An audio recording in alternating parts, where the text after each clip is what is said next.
Book చదివితే ఎందుకు సావనిస్తుంది? ఈ బుక్ చదివితే సావలేదు కదా ఎవరిని. మనం సావాలనుకున్నా సావలేదు. ఆయన చిత్తం నెరవేర్చిన దాకా మనల్ని వదిలిపెట్టదు. మన దేవుని యొక్క చదివాడు. ప్యాషన్ ఆఫ్ క్రైస్ట్ అనే మూవీ చూసారు మీరు. చాలామంది ఇంగ్లీష్ మూవీ అది. మన తెలుగులో కరుణామయుడు ఉంది, మీ అందరికి తెలుసు కదా కరుణామయుడు మూవీ. దానికన్నా కూడా చాలా బాగుంటుంది ప్యాషన్ ఆఫ్ క్రైస్ట్ అని. యేసు ప్రభువాసులు మన గురించి చాలా, ఇంకా మీరు ఎప్పుడు చూడండి యూట్యూబ్లో ది ప్యాషన్ ఆఫ్ క్రైస్ట్. కరుణామయుడు సినిమా మీ అందరికీ తెలుసు కదండి. కదిలింది కరుణ పాటలు. కరుణామయుడు సినిమా చూసుకొని కొంతమంది రక్షించబడ్డారు. ఈ ప్యాషన్ ఆఫ్ క్రైస్ట్ మూవీ దానికన్నా ఇంగ్లీష్లో ఉంటుంది. ఆ డైరెక్టర్ ఆ సినిమా తీసి అప్పులన్నీ పోయినాయి. ఆ సినిమా తీయడం వల్ల అప్పులన్నీ పోయినాయి. ఇక పాయిజన్ పాటలు వదిలేశాడు, బైబిల్ పట్టుకున్నాడు, దేవుని యొక్క సువార్తని ప్రకటిస్తున్నాడు అన్నమాట. హల్లెలూయా. అంటే ఈ యొక్క చిన్న బుక్ ఇది జీవం గల బుక్, పరిశుద్ధ గ్రంథం అనమాట.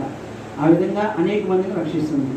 అయితే మనం ఏం చేయాలి? మరి మీ మధ్యలోకి ఎందుకు వచ్చామనుకుంటున్నారంటే, అయ్యగారు పిలవగానే మాకు అవకాశం ఇచ్చారు. నేను ఎవరో తెలియదు, వేరే పాస్టర్ గారు నెంబర్ ఇస్తే అన్న ఇలా మాకు అవకాశం ఏమన్నా అయ్యారు గిడియోన్స్ గురించి చెప్తామంటే తప్పకుండా రమ్మన్నారు. అయితే గిడియోన్స్ గురించి మీకు అర్థమైంది అనుకుంటున్నాను. అయితే మీ మధ్యలోకి ఎందుకు వచ్చామో చెప్తాను. అయితే మరి ఎంత పరిచయం జరగాలంటే మీరు అందరూ ప్రార్థన చేయాలి కదా, సంఘాలన్నీ కూడా ప్రార్థించాలి. మీ మధ్యలోకి మేము ఎందుకు వచ్చామంటే, మన తెలంగాణ వ్యాప్తంగా, మన భారతదేశ వ్యాప్తంగా ప్రతి సంఘానికి సంవత్సరానికి ఒక్కసారి వస్తామండి. గిడియోన్స్ నుంచి ఇయర్లీ ఒక్కసారి వస్తారు. జూన్ 1 నుంచి మే 31 ఇయర్ గిడియోన్ క్యాలెండర్ ఇయర్. ఆ డేట్స్లో ఒక్కరోజు మీ సంఘానికి ప్రతి సంవత్సరం వస్తాము.